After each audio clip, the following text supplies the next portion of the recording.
Why time feels faster as you get older. You probably noticed it already.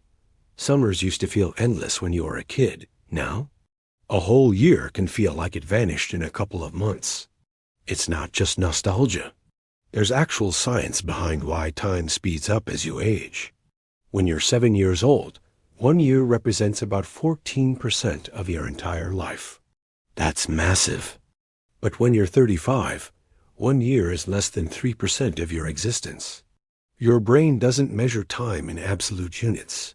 It measures it proportionally. So each passing year becomes a smaller fraction of your total experience, which makes it feel shorter. But there's another layer to this. Your brain also compresses time based on novelty. When you're young, almost everything is new. First day of school. First time riding a bike. First sleepover. Your brain records these experiences in vivid detail because they matter for survival and learning. More memories equal a longer subjective sense of time. As an adult, most of your days follow patterns. Same commute, same lunch spot, same evening routine. Your brain stops recording because there's nothing new to save. Fewer memories make time feel like it's collapsing. This is why a week-long vacation in a new country feels longer than a month of regular work. Novelty stretches time. Routine compresses it. You're not imagining it. You're actually living through less memorable experience. So your brain treats those weeks like they barely happened. Here's what most people miss, though. You can slow it back down. Not by living longer, but by living differently. Breaking small routines. Taking different routes. Learning new skills. Your brain doesn't care how old you are. It cares how much novelty you feed it. Want your years to feel long again? Stop repeating them. And speaking of things your brain does without telling you, there's another daily habit that's quietly shaping your decisions in ways you'd never expect. Your childhood memories are fake. Here's why. Think of your favorite childhood memory. A birthday party. A family trip. You can see it clearly, right? The problem is that memory is probably wrong. Not entirely, but enough that if you could watch it on video, you'd be surprised by how different it actually was. Your memory doesn't work like a recording. It works like a story that gets rewritten every time you tell it. Each time you remember something, your brain pulls it out of storage, looks at it, and puts it back. But retrieving it changes it. Details fade. Gaps get filled in. Emotions shift. What you remember isn't the event. It's the last time you remembered the event. Scientists demonstrated this by showing people footage of a car accident. Later, they asked half the group how fast the cars were going when they hit each other. They asked the other half how fast the cars were going when they smashed into each other. 1 week later, they asked everyone if they remembered seeing broken glass. There was no broken glass in the video. But the people who heard the word smashed were far more likely to say they saw it. A single word changed their memory. This happens constantly in real life. Someone tells you a story about something you did together. They add a detail you don't remember. Now that detail is part of your memory too. Over years, your memory of major life events becomes a blend of what happened, what people told you happened, what you saw in photos, and what you wish had happened. It gets even messier with emotional memories. Your brain prioritizes emotion over accuracy. If something made you feel strongly, you'll remember it, but not necessarily correctly. That argument you had 5 years ago? You remember being right. They probably remember the exact opposite. You're both accessing real memories. They've just both been edited. This is why nostalgia feels so powerful and also so unreliable. You're not missing the past. You're missing the version of the past your brain decided to keep. Your memory isn't a record of your life. It's a narrative your brain keeps rewriting.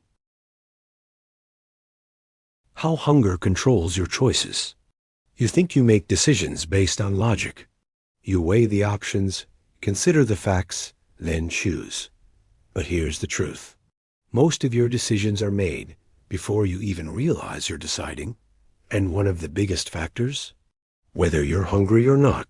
There's a study that looked at over 1,000 parole hearings.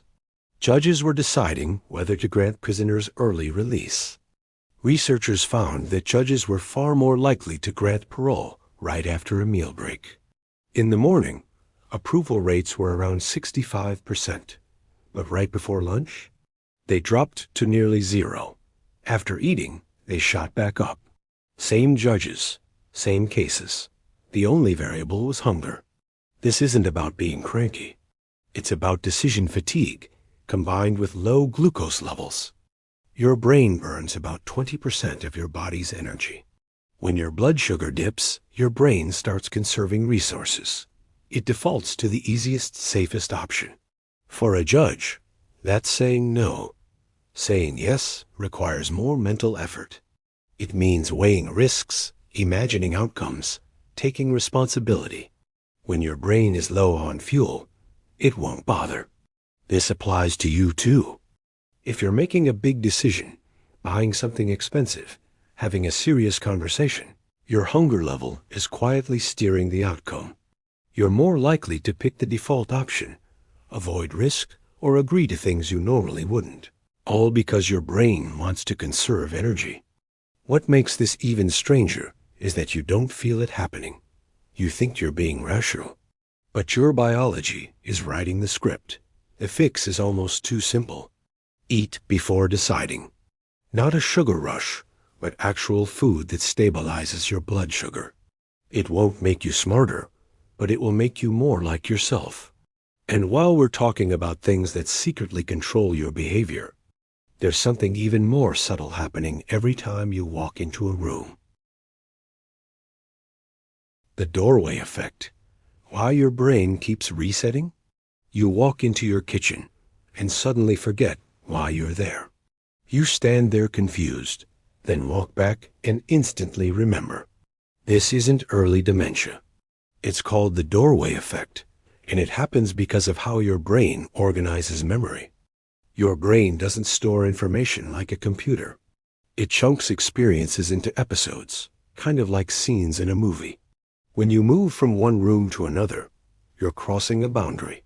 Your brain interprets that as the end of one episode and the start of another. It clears out the short-term details from the previous scene to make space for new information. That's why the thought you had 5 seconds ago suddenly vanishes. Researchers tested this by having people walk through virtual environments. Some walked through doorways. Others walked the same distance, but stayed in the same room. The people who passed through doorways were significantly more likely to forget what they were supposed to do. The doorway itself acted like a mental reset button. Here's why this matters more than you think. It's not just about forgetting why you grabbed your phone. It affects focus and productivity. Every time you switch contexts, your brain has to reload. Walking between rooms, switching between apps, jumping from task to task, each transition costs you mental energy. By the end of the day, you've rebooted your brain dozens of times, and you wonder why you're exhausted. The weirdest part? Your brain does this to help you. It's trying to keep things organized, to prevent overload. But in a world where you're constantly moving between spaces and tasks, that same mechanism works against you. If you want to fight it, stay in one place longer. Batch your tasks by location. Let your brain settle into an episode instead of constantly closing and reopening tabs. You'll forget less and think clearer. But while your brain is busy hitting the reset button, there's another thing it's doing that changes how you see the world entirely. Your brain shows you a fake version of reality. You've probably heard that humans only use 10% of their brain. That's false. But here's something that is true and way more unsettling. You don't see the world as it actually is. Your brain shows you an edited version, and it's happening in real time. Right now, you're not seeing what's in front of you. You're seeing what your brain predicts should be there based on past experience. Vision feels instant, but it's not. It takes about 1/10 of a second for light to hit your eye, travel through your optic nerve, and get processed. That's a delay. So your brain cheats. It fills in the gap by guessing what's probably there, using memory and patterns. Most of the time, it guesses right, but sometimes it doesn't. That's why you can walk past something 100 times and never notice it until someone points it out. That's why you can read a sentence with a typo and not see it. Your brain predicted the correct word and showed you that instead. This prediction system also explains optical illusions. Those images that flip between two different pictures? Your brain isn't confused. It's just offering two equally valid predictions and switching between them. The image didn't change. Your brain's guess did. Here's the part that gets uncomfortable. If your brain is constantly predicting reality, how much of what you experience is actually out there versus just inside your head? The answer is more than you'd like. Your mood, your expectations, your beliefs, they all influence what your brain decides to show you.